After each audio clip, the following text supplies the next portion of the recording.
Mais Sakura, c'est Morgane et Rosaïs. Salut.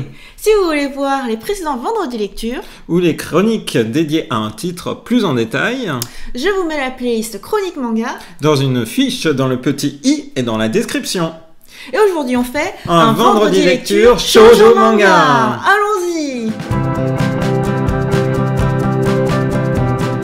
Donc ce qu'on va présenter aujourd'hui, Il y a vraiment des titres excellents et on va 4 commencer super par titres.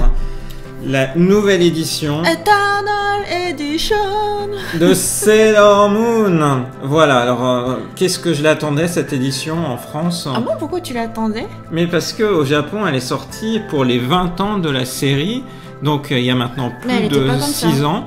Elle n'était pas exactement comme ça, et en France, Pika, pour ses 20 ans, a décidé de l'éditer. Ça fait 1 an, en fait, qu'ils éditent la version numérique de cette Eternal Edition.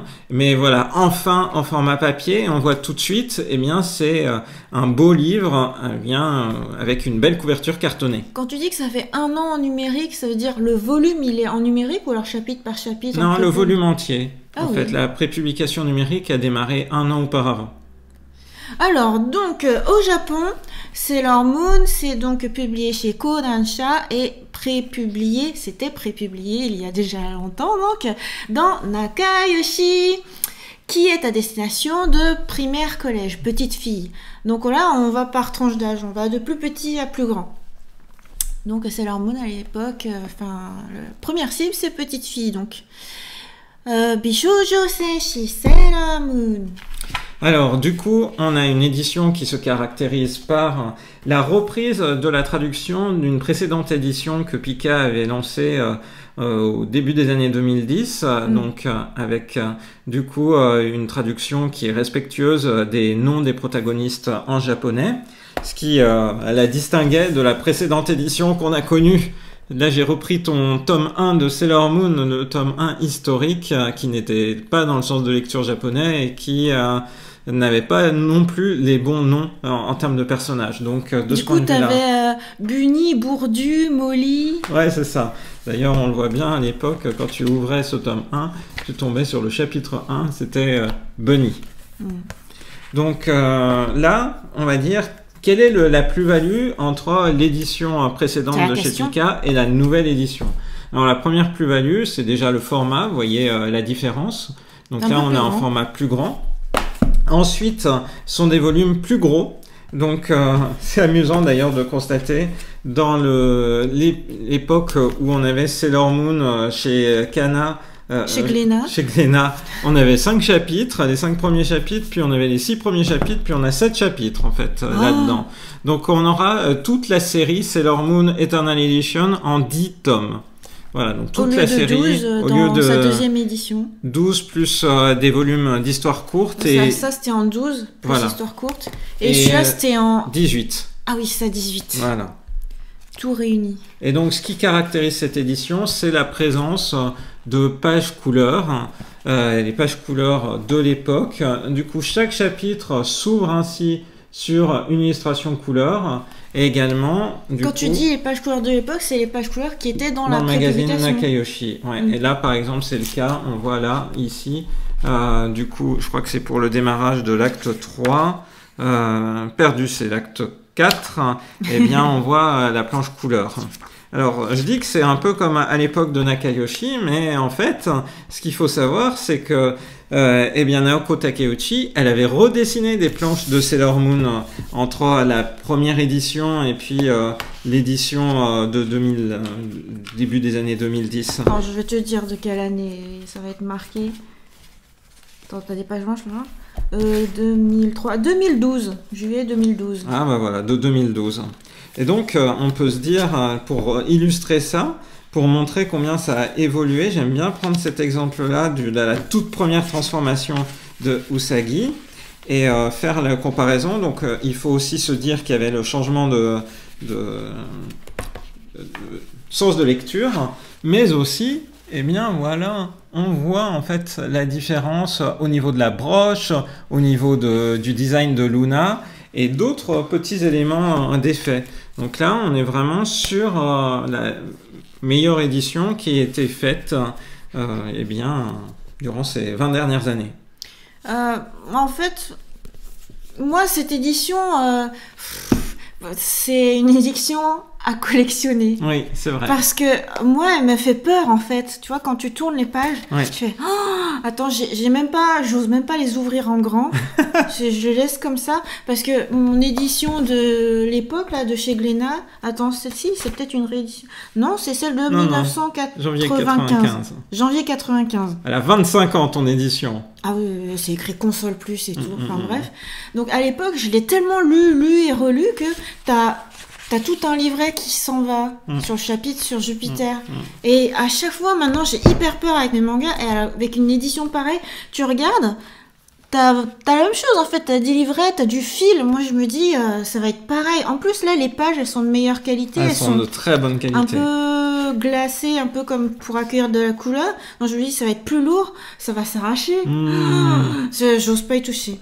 Par contre, ce que je trouve intéressant, c'est que là, sur cette illustration-là, tu vois que son costume est bizarroïde. Du coup, si c'est par rapport à ce que tu dis, c'est le premier design original. C'est le tout premier design original. Qui est pas du tout le même que par la suite dans le manga et animé, et que tu trouves dans cette édition-ci, refaite pour correspondre au design qui a été choisi après, quoi. Tandis que dans celui-là, t'as des espèces de bizarreries, t'as un V ici, t'as plein de trucs. T'as vu ? Là. Ah, oui, même la broche aussi, elle est space.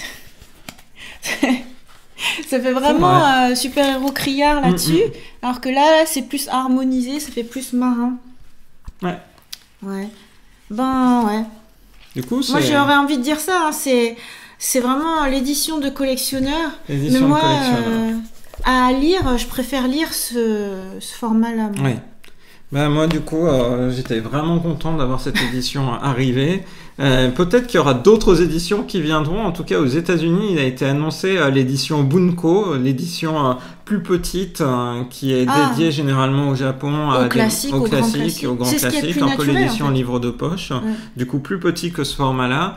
Et également au Japon, cette année, eh bien, pour les 25 ans de la série, ils ont sorti une nouvelle édition numérique, mais pour l'instant seulement quelques premiers tomes, de Sailor Moon, tout en couleur. Alors là, ils ont colorisé tout.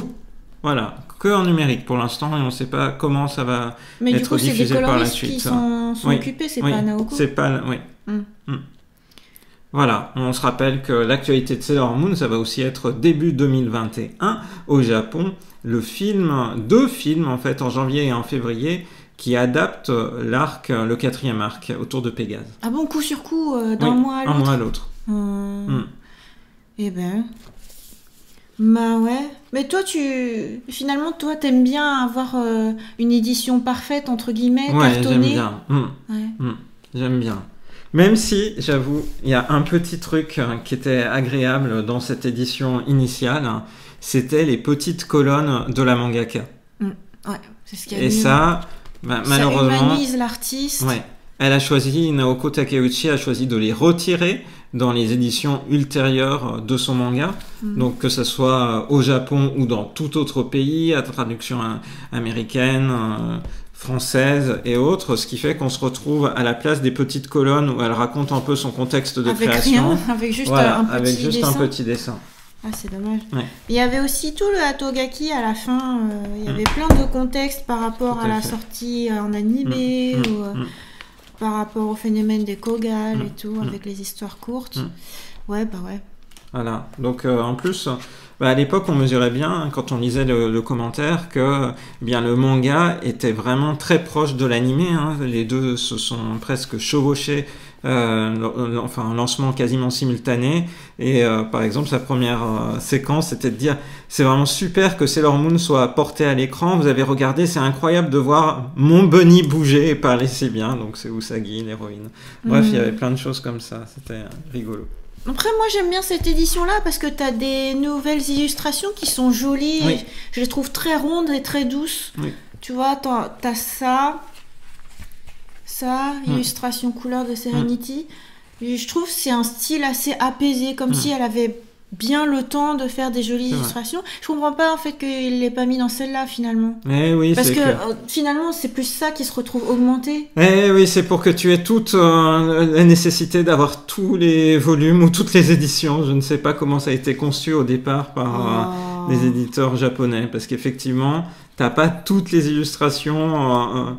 Soit que ça soit avec l'édition Eternal, il te manquera des illustrations, soit avec l'édition, voilà, la précédente édition.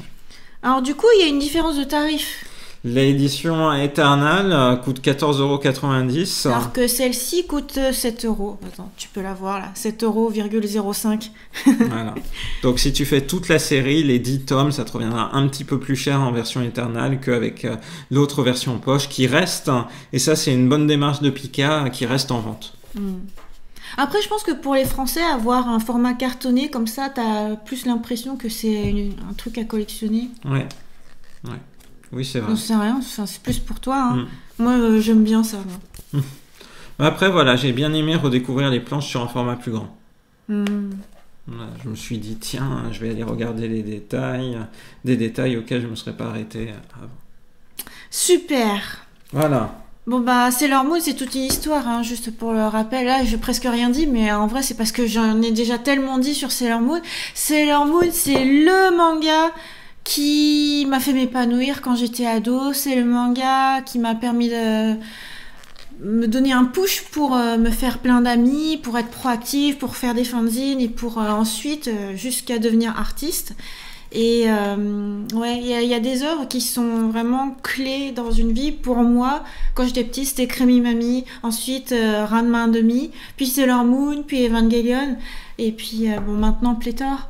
Mais voilà, c'est vraiment à connaître. Si jamais vous connaissez pas, vous pouvez commencer par cette édition-là, ou celle-ci qui reste toujours disponible, me semble-t-il. Oui. Ouais. Ok, parfait. C'était la première lecture. On va passer à un coup de cœur jeunesse. J'en ai carrément préparé une chronique dédiée. Eh bien, c'est Mochi et compagnie. Et ça, c'est toi qui l'avais repéré. Tu t'es dit, tiens, ça c'est... Ouais, je me suis dit, ça a l'air trop mignon, j'ai trop envie de le lire.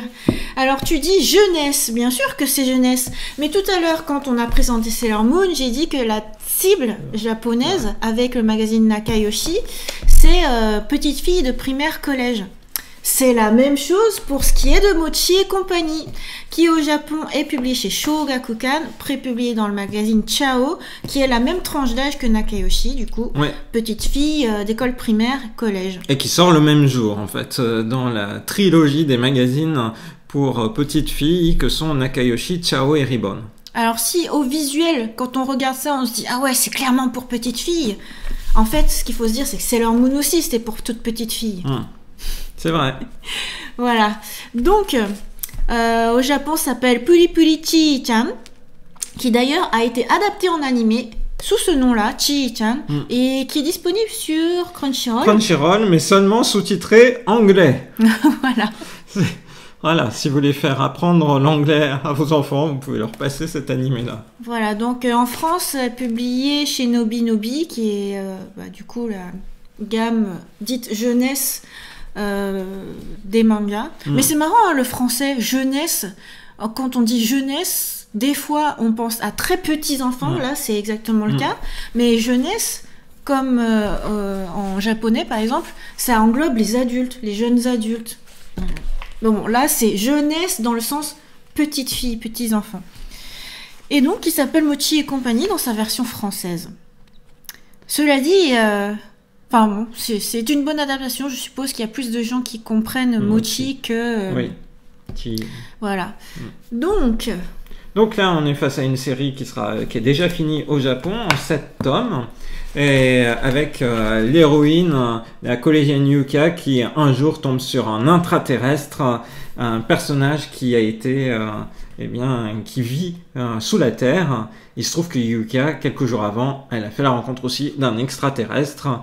Et un peu, c'est leur quotidien de ce petit trio qu'on va suivre, du coup, à travers les différents tomes. Moi, j'ai trop adoré ce premier tome. Enfin, ce manga-là, pour moi, c'est exactement ce que je cherche. quand je veux une petite histoire avec de la magie, avec, tu vois, quelque chose un peu fantastique, très positif, très mignon, et tu prends du plaisir, quoi. C'est vraiment du feel good de petite fille. Moi, c'est par là que je suis rentrée dans le manga, dans l'animation japonaise, et c'est ce que j'aime pour toujours, quoi. Donc, quand on a su, enfin, quand Morgan m'a dit, ça a été adapté en animé, je suis, ouais, je veux voir. Quand on a regardé le premier épisode, fait, ouais, c'est vachement bien animé, et puis en même temps, tu sens que on dirait qu'ils vont distendre un petit peu l'histoire pour que ce soit plus long. Faire en sorte qu'il y ait des petits gadgets que tu puisses acheter et avec lesquels tu peux jouer et tout, que là c'est l'extraterrestre qui les a fabriqués. Et puis en fait au fur et à mesure t'avances dans les épisodes, tu fais attends mais ils changent complètement l'histoire. J'aime pas les adaptations qui changent trop. Alors finalement le mieux franchement c'est lire le manga. Ouais. Parce qu'effectivement, ils en ont fait un animé d'un peu plus de 30 épisodes en 2017, c'est-à-dire au milieu de la parution du manga. Et ils ont fait des choix d'adaptation de l'histoire qui élargissent un petit peu, étendent, mais finalement, le vrai source, la chose la plus drôle, et aussi qui a un message d'évolution par rapport à ces personnages, notamment Yuka, cette collégienne qui est un peu renfermée sur elle-même au début et qui va commencer à se nouer des liens avec d'autres grâce à l'intervention de Mochi et puis de Han. C'est la raison pour laquelle il est là normalement. Ouais. Enfin, pour laquelle il est resté. Eh bien, c'est vraiment quelque chose qui est très bien mis en avant dès le premier tome du manga, qui en fait du coup une œuvre qui est à la fois mignonne, mais qui est aussi l'occasion de montrer comment on évolue quand on est adolescent. Je croyais que tu avais continué différemment ta phrase. En fait, dans le manga, Chii-chan, donc Mochi, il est là pour aider l'héroïne à se familiariser aux garçons, à se familiariser à d'autres types d'amis. Et dans l'animé, il n'existe même pas le garçon. Enfin, pas dans les premiers épisodes. Donc dans ce cas-là, pourquoi est-ce qu'il reste? C'est adaptation bizarre, hein, moi je dis. Donc du coup, le manga est vraiment excellent. Ça, c'est vraiment très mignon. C'est une série dont on sait aussi où on va, 7 tomes, qui a duré 4 ans dans sa prépublication au Japon, c'est pas rien, avec une autrice qui est connue pour faire plein d'œuvres mignonnes comme ça, avec beaucoup d'énergie. C'est vraiment un manga feel good. Il y avait Mirmo, Chibi Devi. Enfin, tu vois le style, quoi. C'est toujours des petits personnages très mignons. Voilà. J'adore ça. Et puis, ancré dans la culture japonaise, il y a Tsukimi, il y a des fraisiers japonais, il y a plein de petites choses comme ça, absolument délicieuses. Ouais, c'était il y a pas longtemps, Tsukimi. Je dis ça parce que nous, on tourne ça en octobre.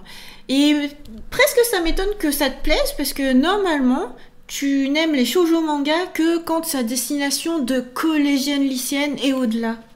Alors que là, je te dis, école primaire, quoi. Ouais, mais là, c'est mignon, ça fait du bien. Non, mais c'est bien, du coup, c'est bien. Ouais, voilà. Donc on continue, 3e lecture, donc on monte un peu plus en classe d'âge. Ouais, on a rattrapé notre retard et du coup, on a lu les 2 derniers tomes en date de La Princesse et la Bête. Qui donc au Japon est publié chez Hakusensha, prépublié dans le magazine Hanato Yume, qui est à destination de collégiennes, lycéennes. Voilà, c'est pour ça qu'on monte un peu. Avant c'était primaire-collège, maintenant c'est collège-lycée. Donc là, on se souvient qu'on est dans un univers fantastique dans lequel il y a une seule humaine, l'héroïne, Salifi, qui est la reine par intérim aux côtés de celui dont finalement elle est tombée amoureuse avec le roi. Et au départ, comme j'avais eu l'occasion de le dire, j'avais eu du mal à rentrer dans cet univers fantastique, mais maintenant je suis vraiment fan, et je trouve que là, par exemple, ces 2 tomes se lisent vraiment ensemble. Il y a tout un arc dédié avec maintenant un antagoniste pour le roi qui est confronté dans son royaume et finalement dans les royaumes aux alentours du coup une forme de rébellion et des gens qui veulent partager un autre modèle de vie, le modèle où finalement seul le plus fort peut gagner. Et du coup, voilà, c'est un arc assez long qui se décrit, puisque carrément 2 tomes. Pour cette série où généralement on avait des arcs de 1 demi-tome ou de 1 tome, c'est vraiment quelque chose de nouveau, avec des personnages que j'ai trouvé très bien construits dans leur motivation, touchants, même dans le côté difficile. On voit pas ta bouche quand tu fais ça. Il était temps que tu commences à t'attacher à ces personnages, parce que c'est bientôt la fin. Ouais, il reste 2 tomes maintenant. Voilà. Donc, moi, ouais, je trouve qu'on sent qu'on va sur la fin. Parce que avant c'était surtout Salifi qui cherchait le sens de sa vie. Et là, maintenant, même le roi cherche à dépasser ses limites. Donc, tu sens que chacun va devenir vraiment pleinement accompli dans son rôle. Voilà, je trouve que ça sent la fin. Ouais. Il y a des scènes incroyables dans la mise en scène. C'est presque du shonen manga quand le roi apparaît, j'ai trouvé. Non, mais dans les éléments fantastiques où d'un coup il apparaît sous sa stature, c'est épique. Et ouais, non, j'ai trouvé que c'était une sorte, ici en l'occurrence, quelque part, regarde, c'est presque Son Goku et Vegeta qui se font face là. Donc c'est à la fois très mignon dans les comportements de l'héroïne notamment, qui s'est affirmée aussi au fil des tomes, au fil des chapitres, et oui, comme tu le dis, épique. Donc j'ai vraiment beaucoup aimé ces 2 tomes. Et à un moment, ce que j'ai bien aimé, c'est que, tu vois, comme c'est une princesse, elle est protégée par un garde. Et dans les clichés de princesse, les hommes vont aller jusqu'à sacrifier leur vie pour protéger la princesse ou pour la sauver. Et elle, non, elle fait non. Ton rôle, c'est pas de sacrifier ta vie, c'est de permettre à la personne que tu protèges d'aller jusqu'au bout de sa mission. Et là, la révélation. Je trouve que c'est super comme message. C'est très moderne. C'est pas, tu vois, c'est pas du sacrifice pour du sacrifice. Oui, c'est vrai. Je trouve ça très très bien. Oui. Voilà, donc très bonne série. J'aime beaucoup, beaucoup. Et on continue sur une excellente série aussi. The Best of the Best. Ah oui, carrément. À tes côtés, volume 3, shoujo manga, qui paraît en France aux éditions Akata, et qui, au Japon, paraît chez Kodansha et prépublié dans le magazine Dessert. Donc là, on monte encore plus en gamme d'âge, puisque la cible au Japon, c'est lycéenne jusqu'à vingtaine. Donc, j'avais fait une chronique sur À tes côtés, sur la base des 2 premiers tomes parus. La série se poursuit. Au Japon, elle compte 6 tomes. Le 7e tome sortira en novembre. C'est le best-seller des shoujo manga. C'est vraiment un titre excellent dans la manière dont il décrit la relation entre cette lycéenne qui, au départ, sait pas trop ce qu'est l'amour, et ce garçon qui semble être trop amoureux. J'adore quand tu dis semble, il est lourdement trop amoureux, et elle ne connaît absolument rien en l'amour. Et donc quand je dis c'est le best-seller des shoujo manga, c'est vraiment que dans les chiffres de vente, c'est un truc de malade. Donc là, c'est la prépublication d'août. Mais en fait, au Japon, quand c'est marqué août, en fait, ça paraît en fin juin. Ouais, c'est ça. Il est paru le 24 juin. Donc, on va dire, au mois de juin, à ce stade-là, il y avait 1 400 000 exemplaires pour 6 tomes. Donc, voilà, 1 400 000 exemplaires. Tu peux le comparer à un shonen manga. Hein. Ouais. C'est parce que, tu sais, chez Akata, ils disent timidement, ouais, c'était un best, c'est une vente et tout. Ou alors, à un moment, ils ont mis un tweet en disant, c'est le best-seller de Megumi Morino. Non, mais c'est pas le best-seller que de Megumi Morino, c'est un best-seller tout shoujo manga confondu. Ouais. Non, mais... Oui, c'est vrai. Attends, faudrait que je regarde, c'est pas mieux vendu que Black Clover ou un truc comme ça. Je pense même, quand tu compares à certains shonen, c'est au-delà. Oui, bah oui, facilement pour certains shonen, comme tu dis. Au Japon, hein. Jujutsu Kaisen. Ça se vend à peu près comme Jujutsu Kaisen. Voilà, mais rendez-vous compte, quoi. Parce que là, Jujutsu Kaisen, c'est en train d'arriver en France en disant, ouais, méga best-seller shonen et tout. Attends, ça aussi. Ça aussi.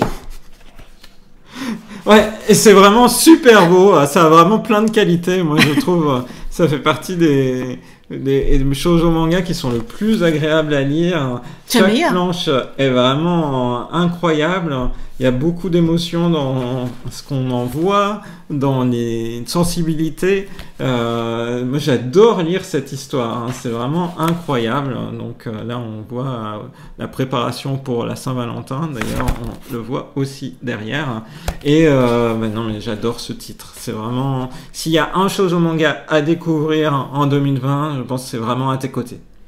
Et moi, j'avais fait une vidéo où je dessinais, je faisais un fanart de Hananoi, et je disais, il faut absolument lire au moins jusqu'au tome 3. Si jamais vous avez des réticences, vous lisez jusqu'au tome 3, et là, il y a le déclic. Ouais. À la fin du tome 3, il y a vraiment l'explication qui commence à te faire sentir l'épaisseur et à quel point tout est lié dans cette histoire. Et plus ça va et mieux c'est. Franchement, tome 6, il est extra bien. Dites-moi que ça arrive en France. Eh oui. À noter d'ailleurs qu'on n'oublie pas, il y a tout le temps, hop, sous la couverture, des petits yonkoma, des histoires bonus. Ça, je trouve ça super. Et c'est bien aussi la preuve que quand, par exemple, au Japon, tu lis un manga en prépublication, il y a un intérêt pour les fans, quand il y a ça, d'acheter le tankobon, c'est que vous avez des histoires en plus, du coup. Voilà, donc c'est fantastique, c'est le shoujo à suivre. Mais du coup, tu dis quand t'as une édition cartonnée comme ça, t'as plus rien en bonus. Tu peux plus enlever la couverture. Non, c'est sûr. Attends, mais je pense qu'il y a rien là-dedans, dans celui-là. Oh, il y a rien. Ouais. Eh oui. Et puis sur l'édition de Glénat, on peut encore moins sur voir. L'édition de Glénat, c'était à l'époque où il n'y avait pas de jaquette séparée, donc on en est comme ça. Quel drame. Voilà. Donc, bon. Il paraît que l'édition française était oshale, c'est-à-dire elle était fashion, elle était mode, c'était ce que... Élégante. Ouais, non, mais c'est la diplomatie japonaise. Et voilà pour ces lectures. Ouais. Super lecture. Beaucoup d'excellentes lectures shoujo manga. On a vraiment de la chance parce qu'on a des titres excellents qui arrivent pour tous les âges. Du coup, à la fois des grands classiques qui reviennent et qui peuvent être découverts par bien les jeunes et les adolescents maintenant. Donc comme Sailor Moon. Aussi des titres qui peuvent faire rentrer dans le manga comme Mochi et compagnie, et puis pour un public éventuellement soit en quête d'aventure et de fantastique, on a ça maintenant, des shoujo mangas comme ça, comme La Princesse et la Bête, et enfin voilà, plus sur une évolution personnelle plutôt lycéenne, comme tu dis, étudiant, et bien à tes côtés, qui est vraiment excellent. Et parfois dans les commentaires, je lis, des fois vous dites que vous êtes plus shonen ou des trucs comme ça. Honnêtement, moi quand je lis du shoujo, c'est le moment où je suis le plus heureuse dans ma vie. Et j'adore aussi lire du shonen, du seinen, pas mal d'autres types de lectures, mais il y a des périodes comme ça où il y a pas mal de sorties qui m'intéressent. Hop, je prends tous les shoujo, je lis que ça. C'est le moment où je suis mieux. Oui, ça fait du bien de manière générale. C'est quelque chose qui travaille sur les émotions, les sentiments. Et il y a beaucoup de shoujo manga comme ça. Et sur le rêve. Oui. Je sais pas, moi, je lis ça, je me prends à rêver, quoi. Mais oui, ça super. C'est le grand classique. Franchement, si vous connaissez pas encore, il faut absolument vous y mettre. Si vous connaissez déjà, c'est peut-être l'occasion de faire la collection. Voilà, c'est ça. Du coup, on espère que cette vidéo vendredi lecture shoujo manga vous a plu. Et on vous donne rendez-vous à très bientôt dans une prochaine vidéo sur la chaîne de Rosalis. Bye bye. Je sais pas si je l'ai pas un peu martyrisé. Si, je pense aussi. J'ai cru que j'allais me prendre ta main aussi quand tu faisais comme ça.